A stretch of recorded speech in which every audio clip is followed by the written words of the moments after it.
Shalom and welcome to another in our series of podcasts from Temple Beth Am, a dynamic center for conservative Judaism in Los Angeles.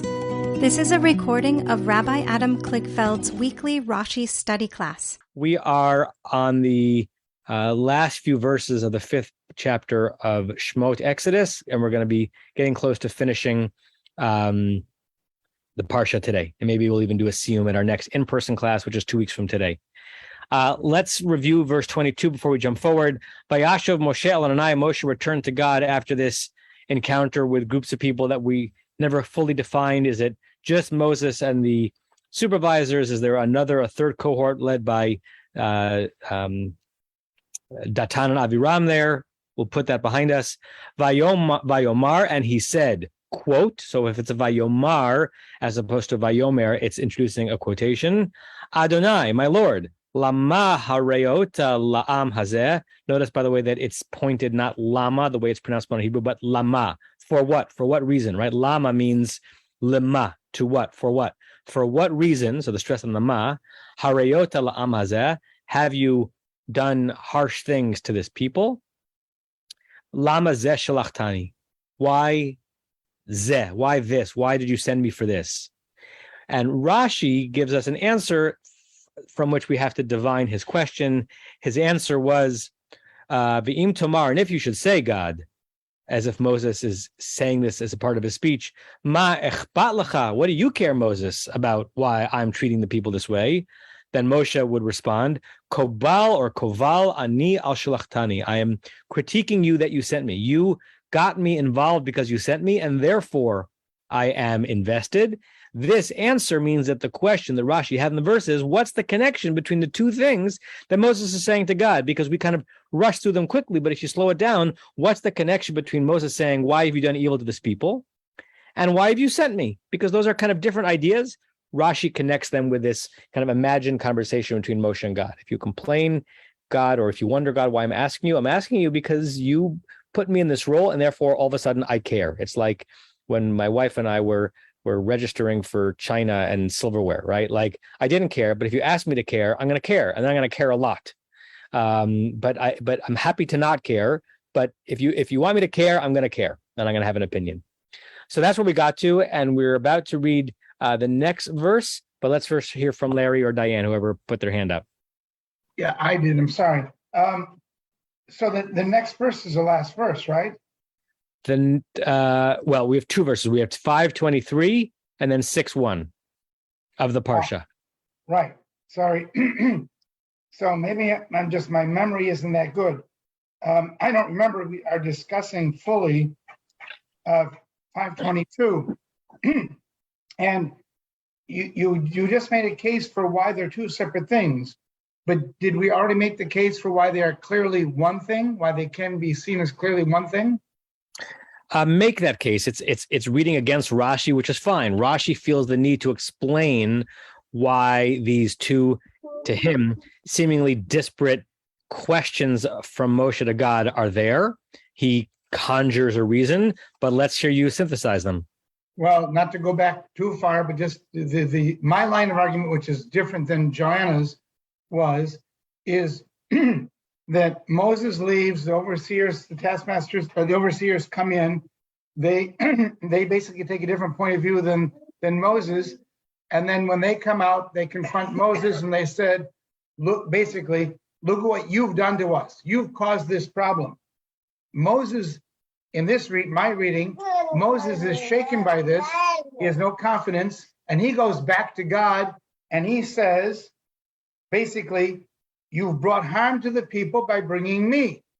I'm the one that's caused the problem. I'm taking the point of view of the overseers. So he's asking God, and it's two sides of the same question. You sent me. I've done nothing but cause trouble. Why did you do that?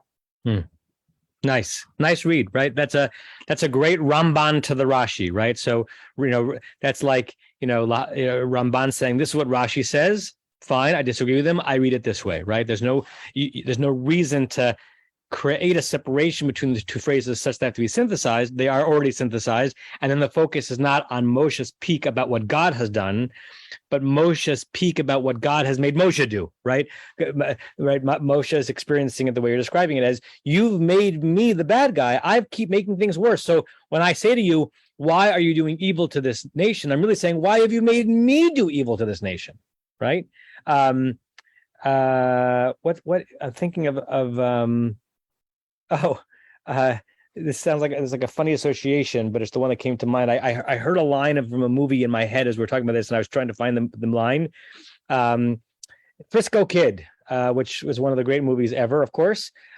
Gene Wilder and a young Harrison Ford. And there's one scene after Harrison Ford robs a bank, and they're arguing and they're fighting, and Harrison Ford, the cowboy, says, "I'm a bank robber. That's what I do. I'm a bank robber." And Gene Wilder, playing the Rav Avram, what's his name, Galinsky, says, "Yes, but you've made me a bank robber, right? You've turned me into your accomplice because I was with you."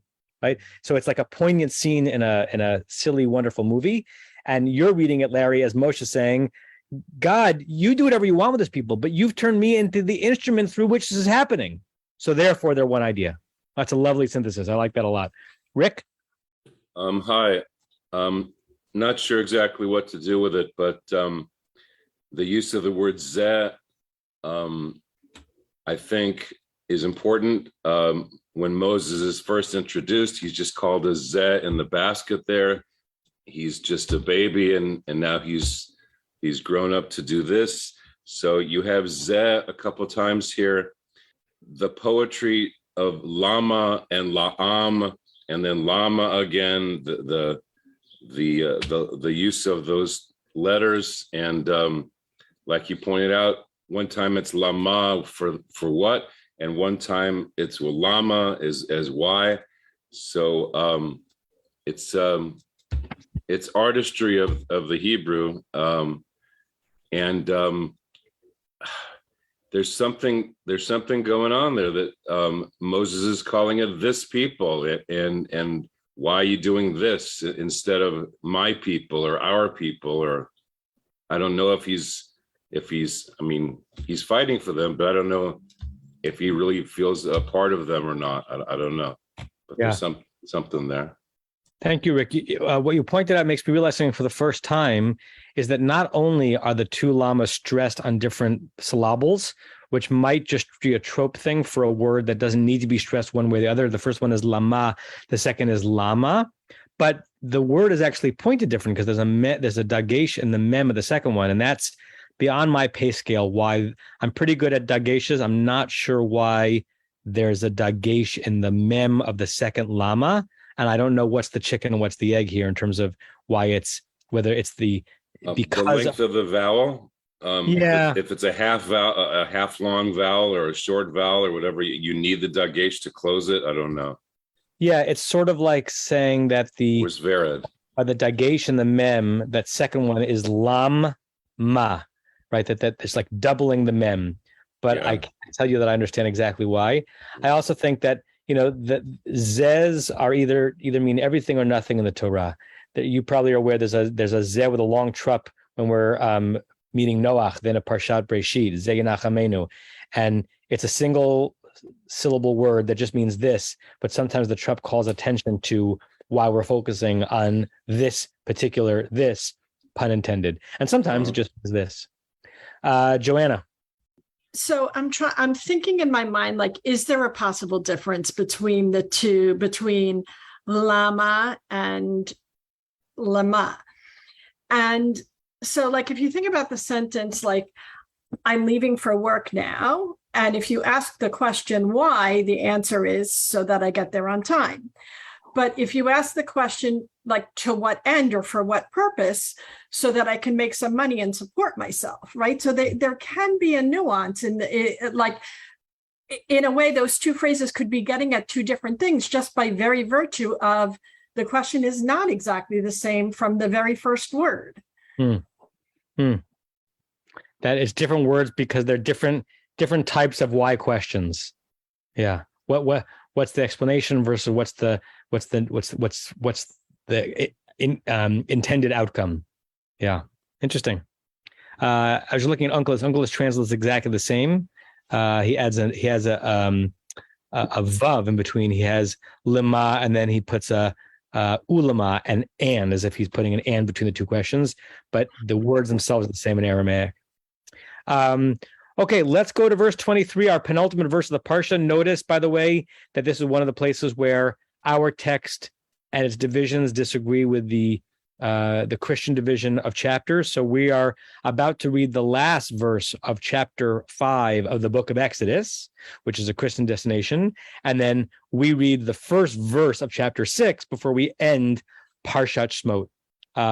So the rabbis, we could talk about that, why the rabbis, well, again, you can either ask it why the rabbis wanted to include the following verse in this chapter, not the next chapter, and we can try to imagine why the Christian designation wanted to put a full break beforehand.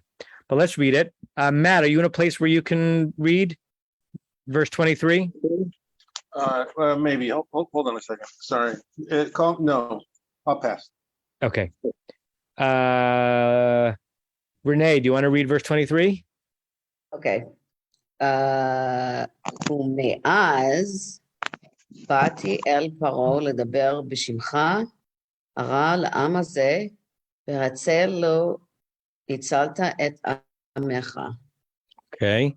See if you can render that into good English. Yes, Bati. The time that I came to Pharaoh to speak in your name, Mm-hmm. he harmed this people, but you didn't rescue your people. Good. That v'hatzel lo hitzalta is a common biblical phrase where it's kind of like a construct form to intensify, and then the no in between, the lo, tells you it's a negative. So that thou hast verily not saved, right? Hatzel lo hitzalta. You saved, no, you did not save. Or saving, maybe it's like saving, but no, you did not save. Lahatzil, to rescue, like in modern Hebrew, a matzil is a lifeguard. Okay. I like your hera, harmed, right? It's from the same root of we saw that root, by the way, in the previous verse where Moshe says, Lama harayota, why have you done raw to this people? And if you look back in verse 19, we saw it where the supervisors by Yerushu Shotrei Bnei Israel Otam Bara. They saw them harmed, suffering, struggling. Okay. Simple root, ra, but we've now seen it in several different forms. Rashi is going to ask or comment on the grammatical form of hera. What form is it in? Who is the subject? The way you translated it, Renee, or someone else who's listening, who Moshe is speaking, who do we think Moshe thinks is the subject of the verb hera? Pharaoh is the one that did the harm. Okay, so let's hold that out there as a possibility. Are there any other ways that we could read that verse determining who the subject of hera is? Particularly because hera is not in a form that's easily identifiable. Rick? Can't hear you, Rick. I was going to point out we have Lam Hazeh, again, this people that's unclaimed by anybody. And then at the end, Et Amecha, Moses changes it to your people. Again, not saying my people or our people, but he says your people there. So I just wanted to point that out. I don't know about the hera. I don't know what form that is. It looks really weird. Okay. This people versus your people. Joanna, I'd love to hear what Targum Yonatan says about the lamaz and anything else that you're thinking. First on this, how different is the form hera from the form hatzel, right? Because hatzel is clearly referring to God. So couldn't hera also refer to God? Yeah, I mean, so hera is a weird word, the way Rick said it. Hatzel, I forgot the actual formal grammatical name for that construct, is it's not a verb on its own. It's like a helping verb for a longer phrase, right? I suppose you could read it as a command, like the hatzel, like the command of lahatzil, of imperative, but it's really just part one of the phrase Hatzel Hitzalta, and Hitzalta is the actual verb. And the vowels Hatzel are actually inverse from Hey Ra. So the Hey Ra sounds more like, even though it seems like a contracted verb, more like a full verb, because we're aware of verbs that begin with an A or an E vowel, but beginning with an A vowel, they're either in that construct form or there's some version of imperative. So, but let's say we could make it happen. Then how would you translate Heira La'am with God as the subject? Why does this have to be so prolonged? Like, why are we on this plan where, it's still, we've been here for so long and we're still going to suffer a whole lot more before the redemption happens. Like, if it's time to redeem us, take us out tomorrow. Why do we have to keep suffering? Yeah.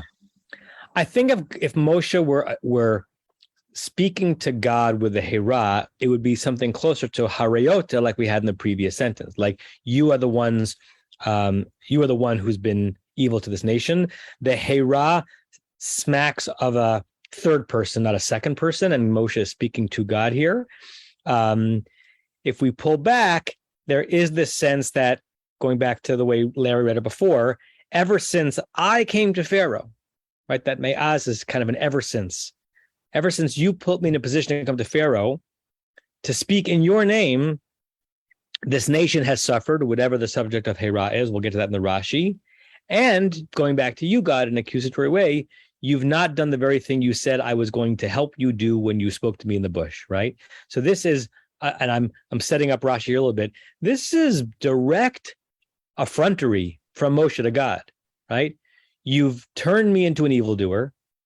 You've made your people suffer worse rather than not, and you have not saved them, right? And if you go, remember those four verbs, the ga'alti, the lakachti, the hotzeiti, the hitzalti, right? That I'm gonna save them. I heard you, God.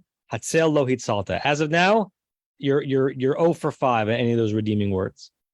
What does Larry say? Looking at the chat. And Everett Fox uses the rescue. You were talking about a command. He says, and rescued, you have not rescued. Does that double thing.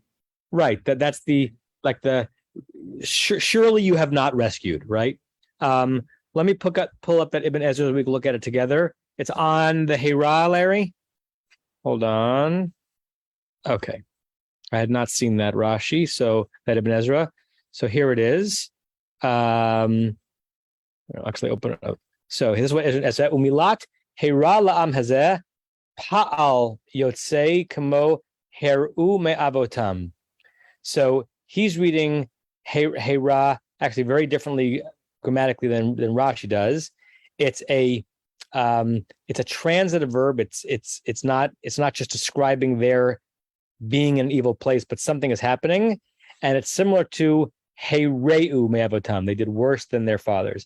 It's actually a cousin to what Rashi is going to say. So let's use that as a jump to what Rashi is going to say. Renee, would you read Hera?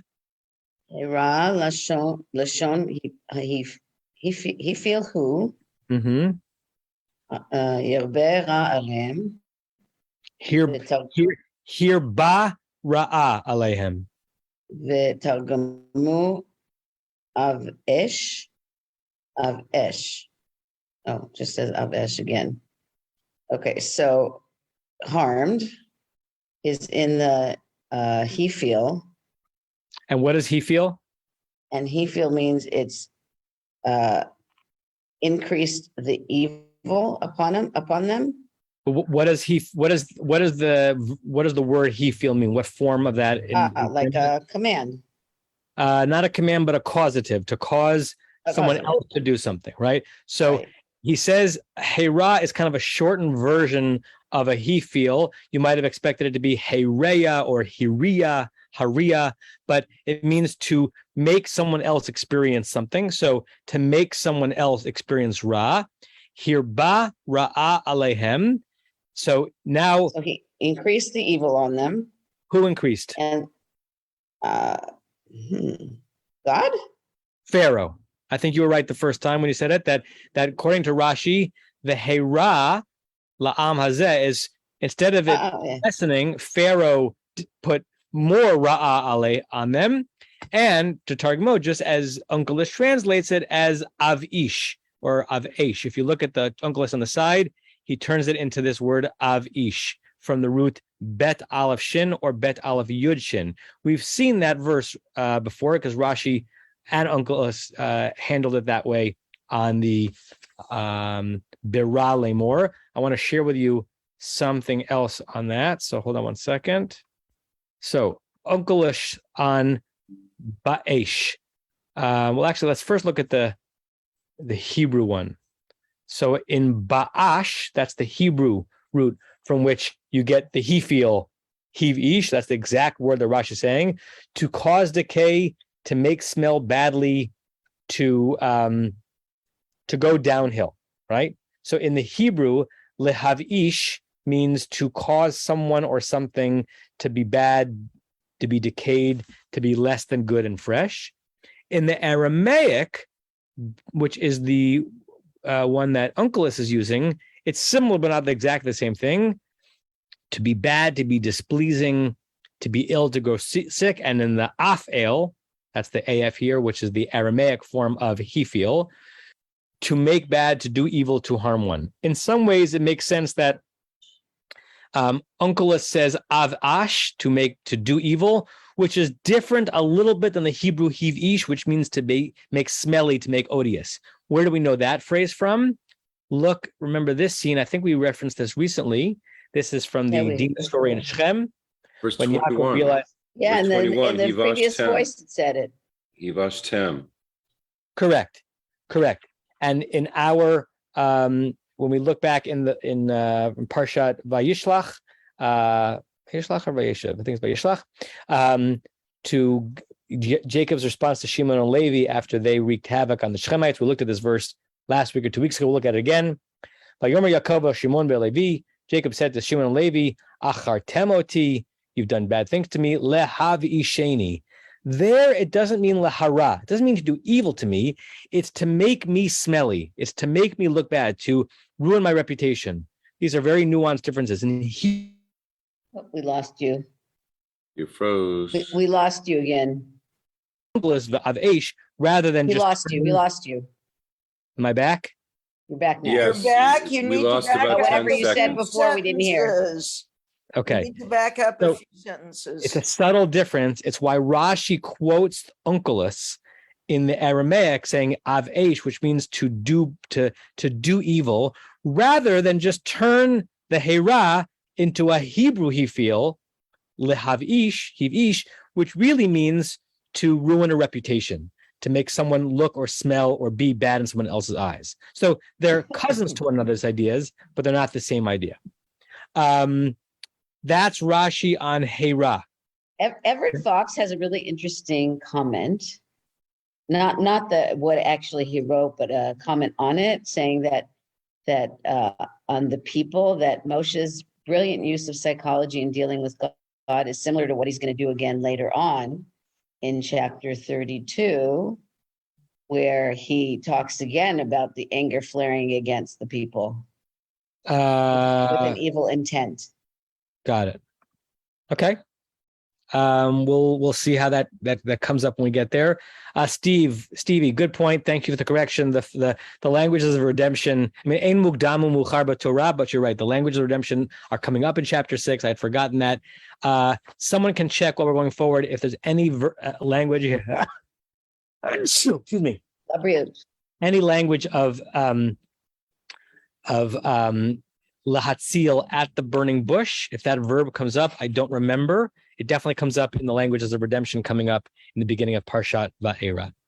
With that in mind, though, let's go to the last verse of this Parsha. And I think we'll have a good chance of finishing it without even rushing. So let's see whom we've not. Oh, Larry, yeah? Before we chant it, I do have a comment question about this issue of the verses and the Hebrew interpretation versus the Christian interpretation. So first of all, we use the Christian division of chapters and verses. We accept that, right? And in the sense that we don't ignore it in the printing of our Chumashim, right? We're not protesting. except they just raised two exceptions. One is Alter, who doesn't refer to the Parshiot at all. Sometimes he will include a verse with a previous chapter. So if you look on page 234 of Alter, if anybody has it, you'll see that he has verse 6:1 at the top of the page, following immediately chapter 5.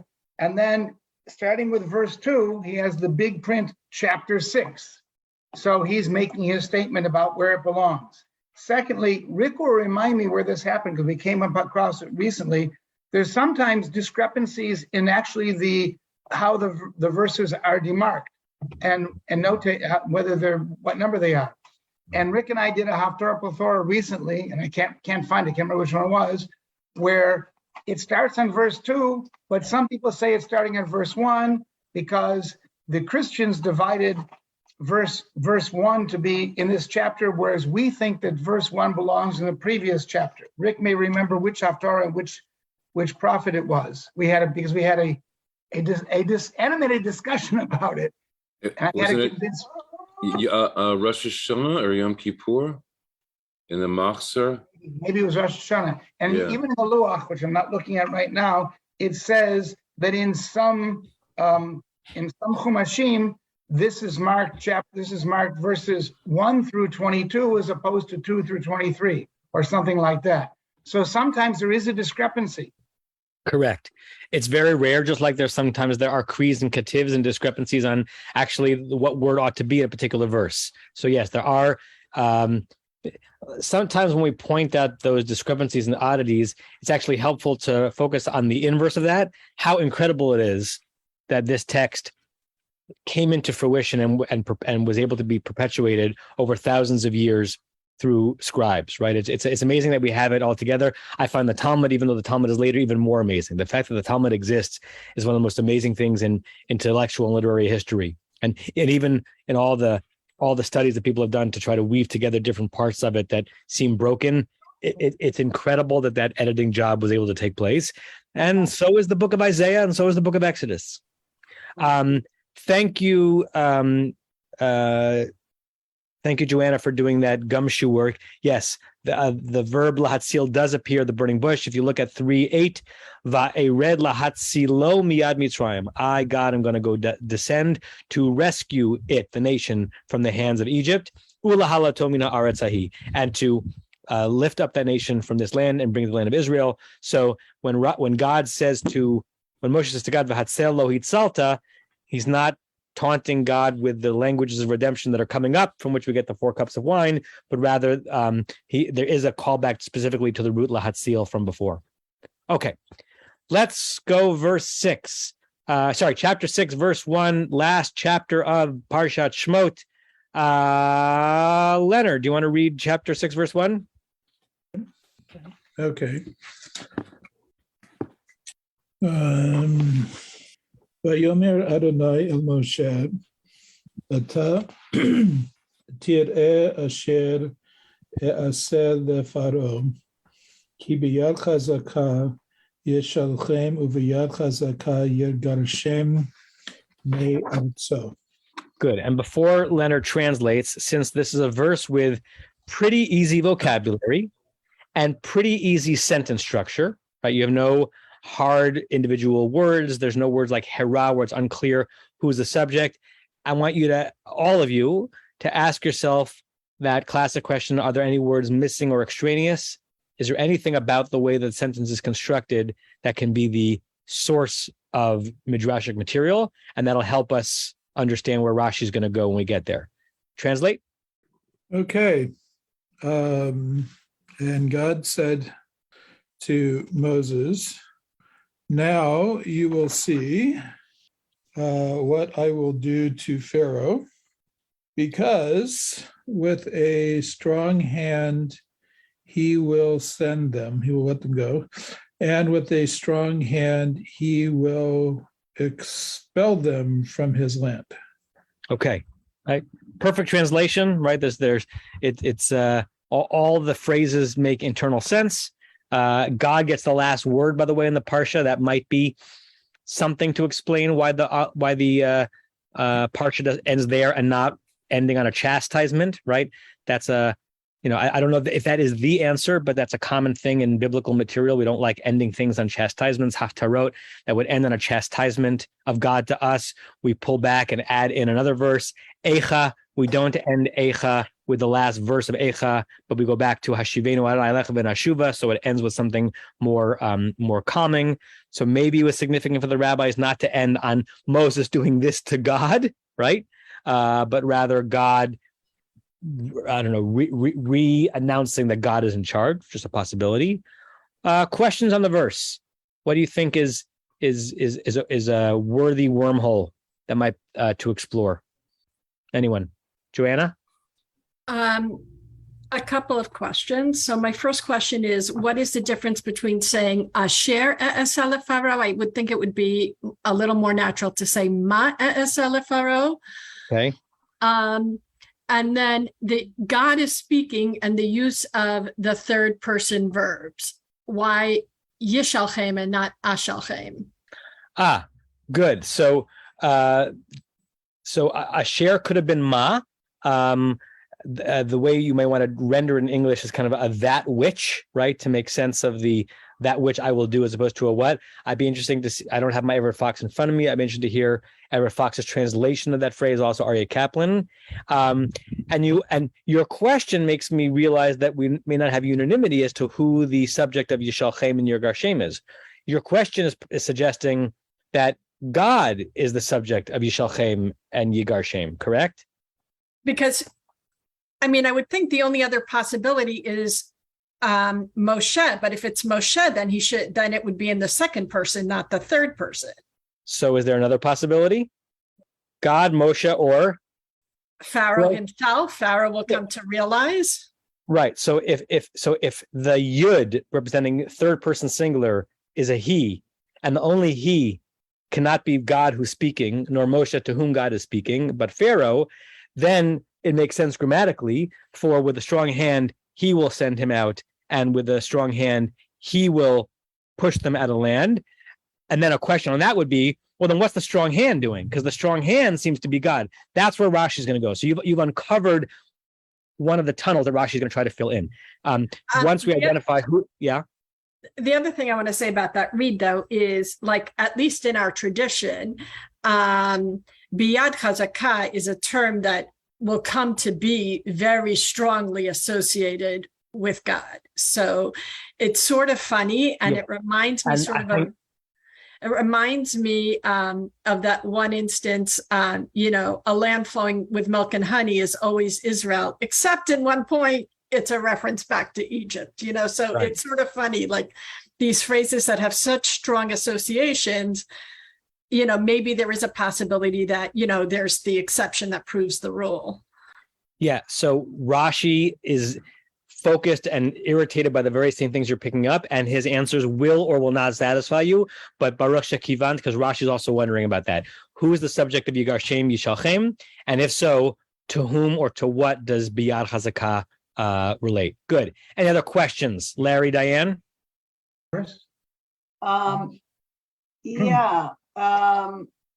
This is another case where God is talking about Chem, which seems to exclude Moshe, them, right? Not my people or all of you, but them.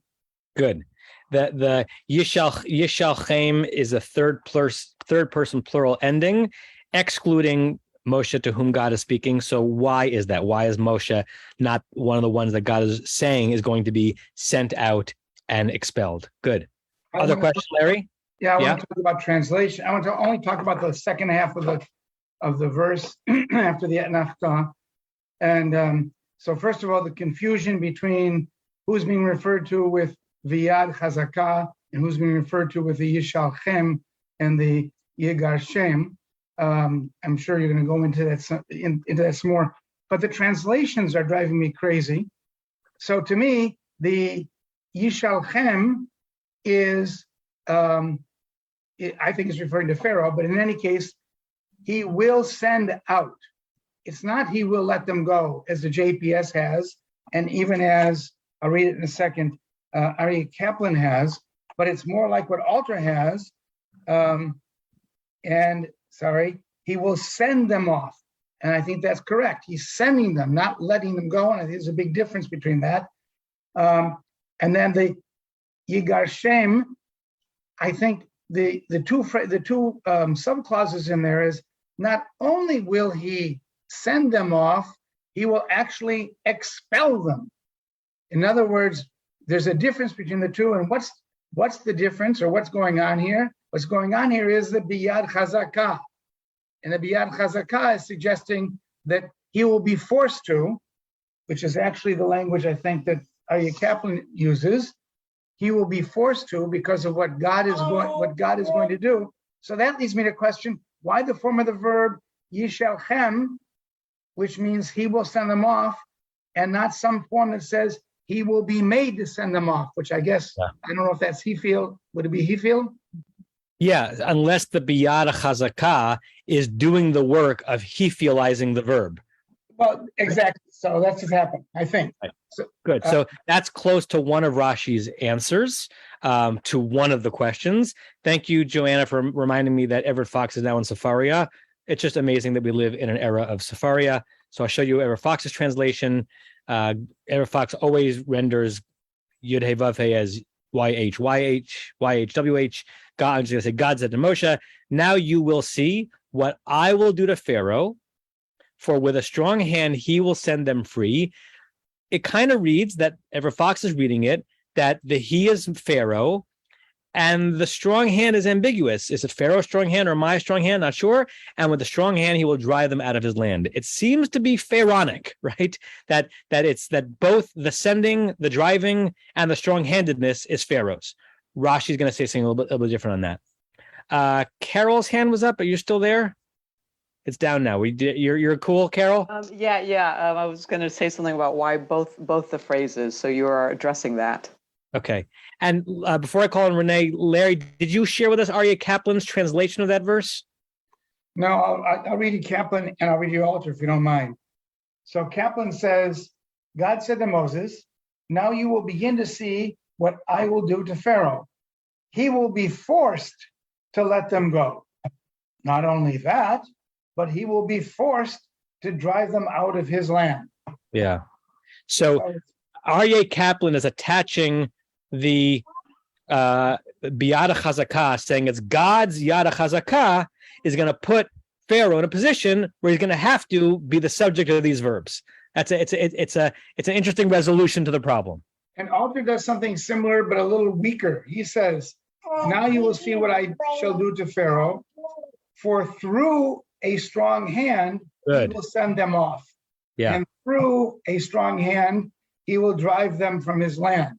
Good. So both Aryeh Kaplan and Alter are using the Yad Chazakah to refer to God, but then having an impact on what Pharaoh is going to do. Rashi splits the difference as we'll get there. But before we get there, after we hear from Renee, none of you have asked the first question that Rashi is going to address in the verse, which is fine, but it means that when we read Rashi, I'm going to have to ask you the question, what is Rashi's question on the verse, to which he's giving an answer. Renee?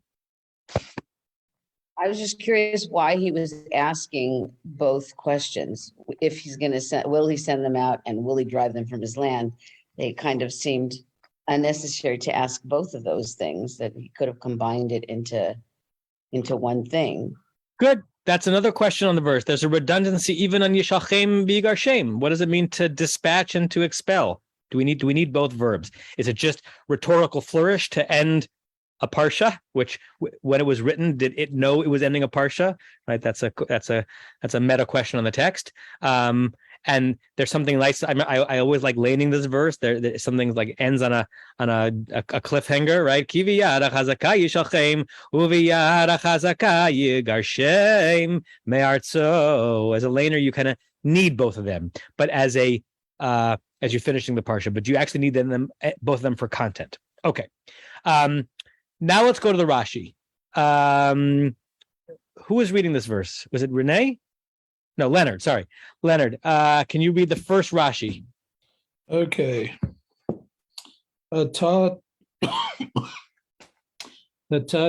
Evegomer. Okay, now before we even start reading, remember that the Diburei HaMatchil, the words that begin the Rashi's commentaries, I would say in the category of Lav Dafka. We don't know for certain that the comments that we're reading, which are Rashi's, are related specifically to the words that are quoted. That's an afterthought. But from way back when, the idea is that the following comment of Rashi is focusing on these two words, the Atat Tireh, which means there was something about the Atat Tireh. Now you will see that Rashi had an issue with. Okay, go ahead. Yerharta al midotai lo Avraham she amarti lo ki beyitzchak yikare lecha zara. Okay, translate so far. What does laharher mean? You know? Well, it means to meditate, but the translations seem to give it to criticize. Right, it means both. Here, mutarim from the Zemran Shabbat, lihitaneg b'tanugim barburim usla b'dagim. One of the phrases here, hurim mutarim. You're allowed to think and meditate and ponder stuff on Shabbat. You're allowed even to ponder things that are prohibited. You just can't do them, right? So leharher means to think about. It also means to levy critique. To be meharher is a cousin to le'arer. So you have this two roots that are doublings of two-letter roots. Le'arer, ayin resh, and leharher, hey resh, can mean to levy a critique, to throw a critique at someone. So God is saying to Moshe, according to Rashi, here harta al midotai, meaning what? You have criticized my methods. You Moshe are finger wagging me. You're critiquing me. Loka Avraham. Not like Abraham. That's not what Abraham did. That I said to him, excuse me. All right. Because with Isaac, he will be called to you seed. Okay, so we're going to have to hold these thoughts until they all come together. So the first thing that, and if you look at the screen, first thing Rashi says is, Moshe, careful now. You're critiquing me. And that's not what the leaders of my life do. After all, Abraham didn't do it, and Abraham had reason to do it.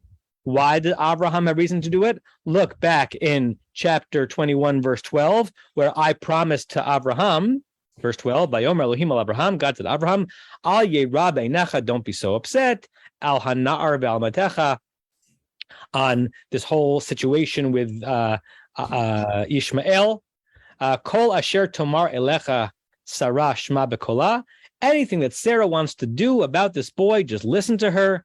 We can have another conversation about whether or not that was an ethical thing. Ki ve'Yitzchak, after all, it's through Yitzchak, Yikarei Lecha Zara. It is through Yitzchak that your name will have, your offspring will continue. So I made a promise to Abraham when Isaac was a boy that he would have offspring that would continue your name. Okay, and yet keep reading. V'achar kach. V'achar kach amarti lo ha'alehu la'olah. And then just a few verses after that. That was chapter 21. This is verse 22. All of a sudden, God, the same God that promised Abraham that through Isaac there would be offspring, I have the audacity to say to him in verse 2, in the binding of Isaac, take your love, the son that you love, go to the land of Moriah, sacrifice him. If anybody had the right to critique me, it was Abraham, because I was directly violating the promise I had made to him. Keep reading. Below here, acharai. You have acharai, I have achar midotai. Different versions of Rashi, okay? But in either way, what does it mean? And he didn't criticize me. He was quiet, right? This is one of the ways in which Abraham is either praised or critiqued, depending on where you're standing, right? Because when you do a internal read of Parshat Vayera, and you contrast Abraham's quietude and acquiescence at the Akedah against his being very much meharher al midot Kadosh Baruch Hu, when in Parshat Vayera does Abraham actually critique God's midot? What scene? Sodom and Gomorrah. Sodom and Gomorrah. So Rashi's choosing the one where Abraham is quiet with acquiescence, like Aaron after Nadav and Abihu are taken from him. And Rashi is reading this as God reading it as a praise of Abraham and therefore an implicit critique of Moshe. Abraham had something to complain about and didn't complain. Rick, can you hold the thought until Leonard finishes the Rashi? I just wanted to say Garesh was also there. You brought it up. Oh, Garesh Hamazot, right. You're right. Correct. So Abraham Gareshes, and here Pharaoh is Gareshing here. So Good. There should have been a Garesh on that word, but I'm bummed. Okay. Lefichach, and now we're getting to the part of the comment where we can try to figure out what Rashi had as a problem in the verse. Because so far, nothing we've described suggested there was a problem in the verse that Rashi is responding to. Lefichach. Lefichach ata tir'eh, he'asui lefaro tir'eh, v'lo he'asui lemachei shiv'a umot, keshe aviem le'eretz. Okay. Translate. Therefore, now you will see. Let me say the exact same words slightly differently in a way that Rashi would appreciate. Therefore, now you will see. Keep going. Okay. Therefore, now you will see. Good. Well done. That which is done to Pharaoh, you will see, and that which is done to the kings of the 7 nations, that I will bring them to the land. Okay, so what's Rashi saying? And then backstep, what's his problem with the verse, or what's his curiosity in the verse? Leonard or anyone? Well, he's saying that I'm going to let you see what's going to happen to Pharaoh, but for some reason, I'm not going to let you to see what's going to happen to the 7 Canaanite kings. And what's our association with Moshe and the Canaanite kings? Or what's our association? Moses doesn't go into the land. He doesn't go into the land. He's not going to see the land of Israel. Right. And what's the classic in the text reason for why he doesn't get to see the redemption, the full redemption of the Israelites in the land of Israel? Because of what? He struck the rock. Struck the rock.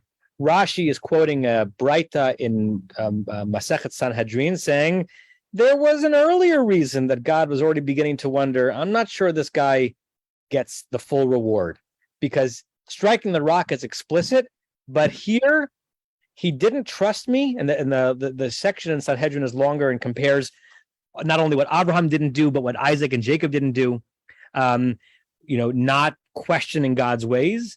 Moshe is tisking God, and it's almost as if the Midrash is imagining God's already wondering, he'll do the job of getting the Israelites out, but he's not going to see the destruction of the kings, whose destruction is going to allow the Israelites to dwell there.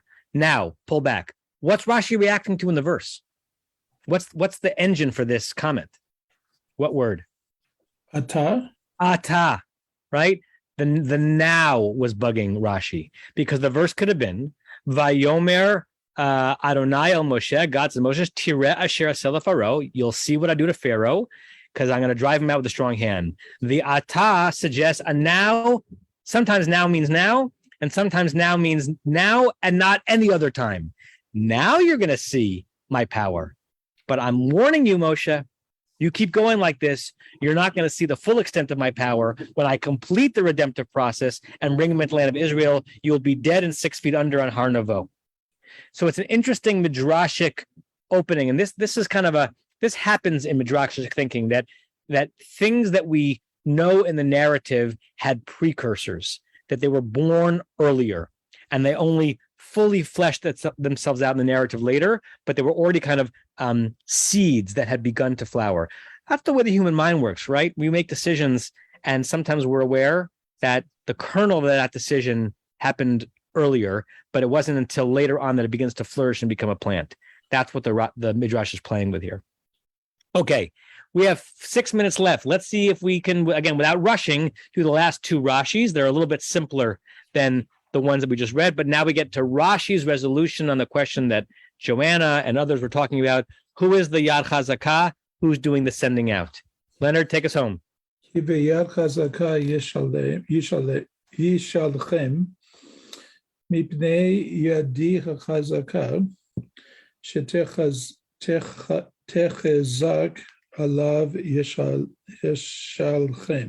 This is basically Rashi as Aryeh Kaplan or Alter. Okay, how does he handle it? All right, so with a strong hand, I will send them out, or I'll let them go. Because of my strong hand, which will be strong upon him, he will send them. Good. Yad Chazaka is me. Rashi makes it clear, me meaning God. Mipnei Yadia Chazaka, because of my strong hand, Pharaoh's going to be, I'm going to make him an offer he can't refuse, right? He's going to be in a position where he will have to send him out. So that's how Rashi handles the first one. Kiviyad Chazaka Yishalchem, because of my strong hand, he, Pharaoh, Yishalchem, he will send him out. And on the next one, Kiviyad Chazaka Yershem Yartzo. Kiviyad Chazaka Yershem Yartzo. Al Korcham Shel Yisrael Yegarshem. Leonard, do you know what the phrase al korach means when it's declined? Al korchi, al korcho, al korcham. It's against the will. Against the will. I forgot why it means that, but it means against the will. So al korcham shel Yisrael, meaning against Israel's will, Yegarshem. They shall be driven out. Or he will drive them out. So Pharaoh's the subject. Yeah. Okay. It's not Yigur Sham that they will be, but he will drive them out. Lo yaspiku la'asot lahem tzedav v'chen hu omer v'techazak mitzrayim al ha'am v'gomer. Okay, see what you can do with that. Okay. And so against the will of Israel, he will drive them out, and there will not be sufficient time to prepare provisions. One of the origin stories of what food stuff? Matzah. Right. Omer. And so therefore he says, Scripture says, and the Egyptians were strengthened on the people. Good. Look at the screen. So Rashi brings us to Exodus moment itself, right? Which it's going to take us a while to get to. We haven't gotten a single plague yet.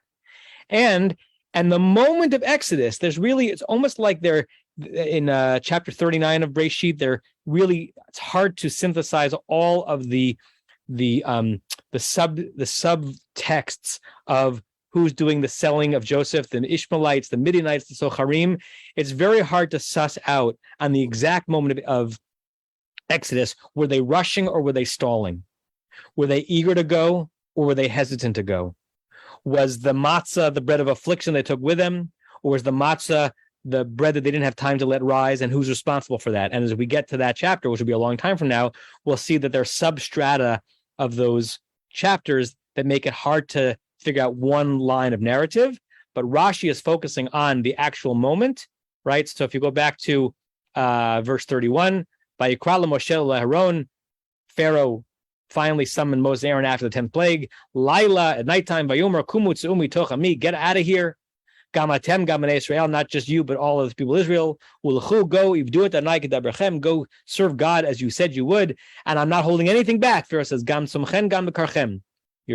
Both your sheep and your cattle, kachu, take with you, kasher bikartem, as you dibartem as you requested, valech, get out of here, uveirachtem gamoti, even give me a bracha on the way out, vatechazak mitzrayim al ha'am, chazak, yada chazaka. Egypt was, how does it translate? Urge the people on. That's a weak translation, if you ask me.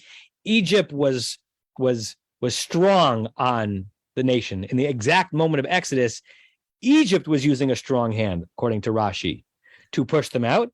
Lemaher l'shalchan, to hurry to send them. Min haaretz ki amru kulanu metim, because they said if we don't actually take on the role of God and send them out of here, we're going to die. Let's just see whatever Fox's translation of that verse is. That would be interesting. Is it right here? Is that how I find it? You want me to read it to you? I think you passed it. It's in the translations. You want me to read it? 6-1 or 6-2? 12:33. It's there? Oh, there it is. Yeah, okay.